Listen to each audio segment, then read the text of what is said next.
Pag humana mo panghipo sa muang gamit, hinahinay na dayon migbaklay pa uli kay medyo layo-layo para batong gibinlan nato sa tuang motor. Grabe kanindot sa kinaiyahan pagbaklay-baklay nato diri no. Samot na pagsilak sa adlaw, mura putag naas gawas nasod. Munang wa gyud ko nagmahay nga akong giundangan ang ako ambisyo sa una kay di gyud ko kahuna-huna og trail og wa ko ni undang. Samot na katong kusog pa kay ko manigarilyo, ni testing bitaw kog trail sa una, mura na kog makuyapan. Nag-abot na gud ang luha og sipon tungod sa kahangak. Alangan nga taga-adlaw isa ka kaha kapin ang mahurot. Unya halos po taga-adlaw sigig inom. Saksi gyud akong mga barkada, buhi pa man gyud to sila. Munang proud kay ko sa ko ang kagwalingon. Sulod sa 12 years na akong pagbisyo, nakaya pa gyud akong undang karon. Munang kamo mga boss og naamoy plano magbag-o, dili pa gyud ulahi ang tanan. Teknik na ko sa una kay lami man gyud mo sigarilyo tagahuman og kaon. Mangita ra kog luya diha, mao akong himuong kindi. Unang bulan ra gyud lisod aning pagundang og bisyo. Pag humani mo sa unang bulan, ikaduhang bulan na po dayon. Munang sa katong wala pa nakasugod og bisyo diha, una-una gyud yung tarong. Di ra ba gyud sayon ang pagundang. Balik na ta sa tuan trail kay murag naabot naman tag bisyo ani. Layo na magkay naabtan. Pasulod na daytas lasangan nino, grabe yung digyasa pagbahada na mo. Kay halos ra ba na binuntagay ang ulan nato gabi Nahinay ra gyud ta kay basig mabikil na po ni atong tiil. Diri ra ba ko nayandak sa una kay perting digyasa sa bato. Diri po ta ato ni tumbling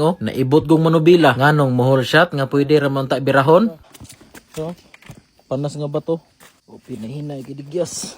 Hapit na kita nabot sa tuang motor ani. Tanawar ko ninyo kung sa kadako sa kahoy nga natumba. Di gyud madalag agi motong ato na lang yung gibilin. Paningot ay. Ayusa dai kayo magbaklay-baklay sa bukid buntag sayo no. Kanang di pa kaayo sakit ang init. Lami gyud kayo sa paminaw. Tarang kahoy perting dakuaw nya napagi bato nga nakaatang. Gikan siguro ni sa babaw ning batuha ba naligid pa ubos. Katuguro ning sigig ulan. Tarang dalan ay bantog wa gyud nako giagi og pugos gabi ang ako ang motor. Perting Laumas kanal. Makaya ra siguro nig agi diri og daghan mi. Tara atong motor Bilin gid siya gabi Nabuak na pud ang paludo. Ang bag. Nagkatawar ang palho. Kala sige tag tapaludo ani, mangita na siguro tag puthaw weldingon das likod. Siyarog mabuak pa. Hinay-hinay na dayon migbahada, perting bugata gyud. Naapay duha ka bag kargaw nya sakay pyud akong manghod sa likod. Samot nagpag-agi na mo aning panas nga bato di pyud mo naog ang palho. Tapulan kayo mo baklay. Muna taw na akong pinugong ani kay basig mosumbong ni mama og maligid ming duha. Hapit na ra ba ni nihilak gabi luoy nagignaw. Wa na gyud ni samot na yung kasaba ang makina. Maalaan mamputaanig na maligya og ice cream. Agwantahan lang sa gyud ninyo ang kasaba sa makina. Pohon mailisan ra tana.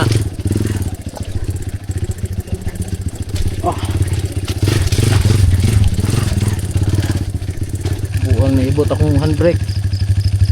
Natagag ang bolt. Ug ako sa dayong gipanaog ang ako ang manghod pag abot na mo diring dapita. Taas-taas ning subidaon dire unya high speed kayo ang ako ang motor. Walay kamang, luoy kayo sige klatsingon, kalas kayo og lining. Mauna day ni last nga subida no para makagawas na ta ning dakal-dakal. Nagdali-dali na gud ko og lubag ani kay katulgo na kay ko. Wa gyud tarong tulog gabi, balik dos retog nako. Gimeme. Kuan pa kado.